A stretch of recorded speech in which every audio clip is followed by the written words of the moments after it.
Philippe Fiston, skipper guadeloupéen. Mon père avait une école de voile à Sainte-Anne.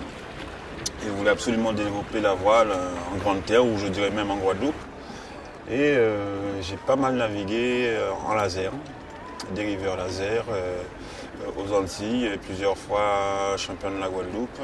J'ai fait un peu de compétition en Guadeloupe, en monotypie, des bateaux de 40 pieds, où j'ai remporté 2 années consécutives où il y avait tous les meilleurs coureurs de l'île.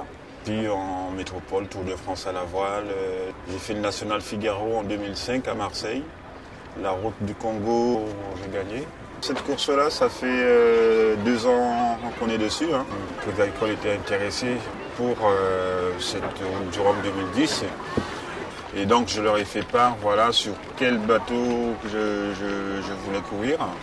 Et on a pas mal discuté. Et puis après, ça s'est fait il y a 2 mois et demi. Il y a eu un tour de table qui s'est avéré assez positif et qui a permis de trouver des fonds justement par le biais du Crédit Agricole qui a fédéré autour de lui des partenaires.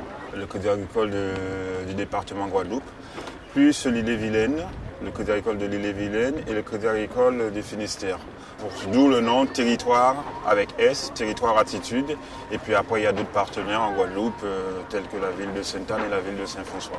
Pourquoi ce bateau? C'est un bateau qui a une puissance de feu, c'est un bateau qui est assez rapide. C'est une nouvelle génération, d'autant plus il est neuf. C'est-à-dire la route de l'Équateur où j'ai gagné, il y avait Florent Sarto sur un bateau un peu similaire et qui avait fait une remontée extraordinaire.